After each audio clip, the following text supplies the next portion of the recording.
Hello les amis, j'espère que vous allez bien. Alors, à travers cette vidéo, je vous emmène à nouveau avec moi sur le parcours. On est ici à Héritage Golf Club, dans le sud de l'île Maurice. On est sur le trou numéro 18. J'ai une balle qui est au-dessus des pieds. Alors, je suis sûr que ça vous est déjà arrivé d'être dans une situation similaire à celle-ci. Et peut-être que vous vous demandez, bah tiens, comment est-ce que je dois la jouer? Quel est l'effet de la balle finalement quand la balle est au-dessus de mes pieds? Je vais vous montrer exactement, étape par étape, comment jouer ce coup avec succès à travers cette vidéo. À tout de suite.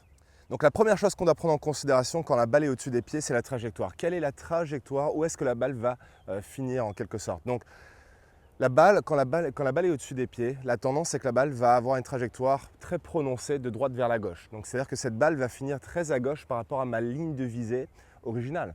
Donc quand je prends un trou comme celui-ci, donc c'est un par 5 à héritage, vous voyez bien qu'il se passe quelque chose à gauche, non? Il y a de l'eau. Et l'eau, je ne sais pas vous, mais au golf, je trouve ça pas terrible. Les obstacles d'eau, en général, quand on la met dedans, on n'est pas très heureux. Alors l'eau, c'est bien, à 100 mètres d'ici, l'eau, c'est cool parce qu'il y a la plage, il y a la mer, il y a l'océan, mais ici, on ne veut pas aller dans l'eau. Donc, on va essayer d'éviter ça. Donc, du coup, si on sait que la balle a une trajectoire prononcée vers la gauche, on doit prendre immédiatement l'eau en considération, l'obstacle d'eau. Donc, mon idée, déjà de base, c'est de m'aligner à droite de là où je veux que ma balle termine. Donc si je veux que ma balle termine en plein milieu du fairway, il va falloir que je m'aligne d'une façon assez considérable vers la droite, 10 à 15 mètres. Alors là, la question que vous posez, c'est bah tiens, à combien est-ce que je dois m'aligner à droite et combien est-ce que la balle va tourner? Bah, tout dépend en fait de l'intensité de la pente. Donc si la balle elle est plus ou moins au-dessus de vos pieds, donc si elle est, plus elle est au-dessus de vos pieds la balle et plus la balle va tourner. Et la deuxième chose, c'est le club. Moins on prend de club, donc, c'est-à-dire, quand je dis moins prendre club, moins il y a de loft. Donc, par exemple, on va du fer 6 au fer 5, au fer 4 au bois. Et plus la trajectoire sera prononcée. D'accord? Donc, quand on prend par exemple un pitching wedge, la trajectoire de balle sera beaucoup moins prononcée que si on prend un fer 6. Donc, ça, c'est les éléments à prendre en considération. Okay? Donc, maintenant, je me dis, OK, là, je vais m'appuyer sur le bunker de droite en me disant que si ma balle, elle tourne environ entre 8 et 12 mètres, on va dire, quoi qu'il arrive, je suis au milieu du fairway.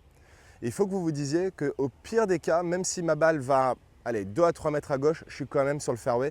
Et au pire des cas, si ma balle va très à gauche, on va dire 15 mètres à gauche, je suis quand même sur la piste. Donc il faut vraiment prendre en considération ces éléments-là avant de parler de la technique parce que très souvent c'est une question de stratégie de jeu. Hein. Le but c'est de garder la balle en jeu.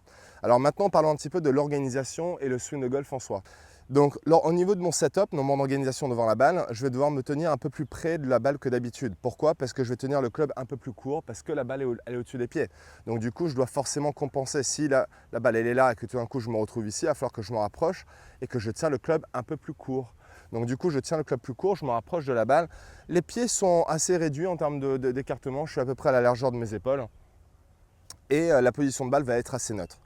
Maintenant, ce qui va être très important, c'est de comprendre maintenant la troisième étape qui est le swing de golf en soi. Donc, à partir du moment où je suis dans cette position-là, le bas du corps maintenant va rester assez stable, assez calme. Et ça va être un swing qui va être dominant au niveau des bras et des mains. Donc, en quelque sorte, ce qui va se passer, c'est que le bas du corps va rester très calme et c'est plutôt le haut du corps, les bras et les mains qui vont faire le travail dans ce type de situation. Maintenant, naturellement, ce qui va se passer parce que la balle elle est au-dessus des pieds, on va avoir une tendance à swinger un peu plus à plat. Donc en fait, plus je me mets ici, et plus le club va vouloir swinger derrière moi sur un swing un peu plus à plat. Et donc puisque le swing est un peu plus à plat, ça va aussi influencer cette trajectoire de balle à être très prononcée vers la gauche, donc droite-gauche. Alors juste avant de passer à la deuxième partie de la vidéo, je souhaiterais vous poser une question. Est-ce que vous désirez être plus régulier au golf? Si c'est le cas, sachez que j'ai créé une conférence en ligne qui est complètement gratuite, mais uniquement réservée pour les membres de ma communauté en ligne. Donc tout ce que vous avez besoin de faire pour accéder à cette conférence en ligne, c'est de cliquer sur le lien qui se trouve juste en dessous de cette vidéo. On va passer 45 à 60 minutes ensemble, c'est complètement gratuit et puis à travers cette conférence en ligne, j'évoque les 3 vraies raisons pour lesquelles les golfeurs amateurs aujourd'hui n'arrivent pas à acquérir la régularité qu'ils désirent. L'autre tendance aussi quand on a la balle au-dessus des pieds, c'est que quand on arrive dans une situation où le club est un peu à plat, quand on va revenir sur la balle, on va enrouler les mains. Et donc du coup, ça va fermer la face de club, la face fermée par rapport au chemin va faire que cette balle va encore aussi tourner. Donc vous voyez, dans ce type de situation, il y a tout, chaque aspect de ce type de situation nous emmène à aller, emmène la trajectoire à aller finir vers la gauche. Donc du coup, c'est pour ça que chaque étape est extrêmement importante. Donc au niveau du swing, moi ce que j'aime bien ressentir, c'est d'avoir les mains qui travaillent au-dessus de la tête dans le backswing et au-dessus de la tête dans le downswing. Ça permet de contrer le fait que le club a envie de swinger sur un plan un peu plus à plat. Donc si vous ne faites pas cette modification, vous allez littéralement swinger derrière vous, vous allez revenir enrouler les mains, et même si vous alignez à droite, la balle elle peut tourner jusqu'à 30 mètres à gauche, hein, ça peut aller très très vite. Donc du coup ce que je fais, c'est que quand je me rapproche de la balle, la sensation c'est d'avoir les bras et les mains qui montent d'une façon un peu plus verticale et d'avoir la sensation que les mains finissent au-dessus de la tête. C'est extrêmement important ce point visuel parce que déjà, c'est facile à reproduire. Et la deuxième chose, regardez ce qui se passe quand je pense aux mains au-dessus de la tête. Plan vertical. Regardez ce qui se passe quand je pense pas aux mains derrière la tête, le club swing à plat. Donc plus vous allez monter les mains au-dessus de la tête et plus le plan du swing va être vertical. Okay, donc dans ce type de situation, primordial. Donc même chose au retour, main au-dessus de la tête à l'aller, main au-dessus de la tête à la traversée. Et ça va me permettre de ne pas finir comme ça, vous voyez, en perdant l'équilibre et en swingant de cette façon-là. Donc on reprend les étapes très rapidement. Je me positionne 10 à 15 mètres à droite de là où je veux que ma balle termine. Donc au milieu du fairway, je m'aligne sur le bunker de droite. Au niveau de mon setup, je me rapproche de la balle, je tiens le club un peu plus court. Maintenant, à partir de là, je vais sentir que le poids est plutôt milieu, parce que j'ai envie de dire, on peut être un petit peu sur l'avant, mais pas trop non plus. Il ne faut pas non plus qu'on aille trop vers l'avant. Donc c'est plutôt être central. Je vais maintenir la stabilité du bas du corps. Et là, au niveau du plan de swing, maintenant, je vais vraiment essayer de sentir que les mains monte au-dessus de la tête à l'aller, au backswing, et au-dessus de la tête au retour. Allez, c'est parti. Super ça. Et regardez où mes mains terminent, un peu plus basse que j'aurais voulu.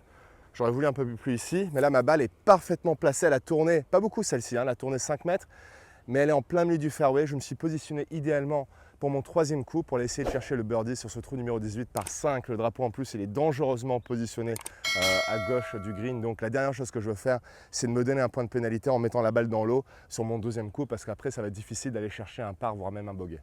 Et n'oubliez pas mon invitation pour rejoindre ma conférence en ligne qui est complètement gratuite. Les 3 vraies raisons pour lesquelles vous n'arrivez pas à devenir régulier au golf. Elle est gratuite, mais elle est uniquement réservée pour les membres de ma communauté. Donc le lien se trouve juste en dessous de cette vidéo. J'aurai plaisir de vous retrouver dans cette conférence en ligne qui dure entre 45 et 60 minutes. On va vraiment rentrer en détail sur chaque compartiment de ces 3 raisons.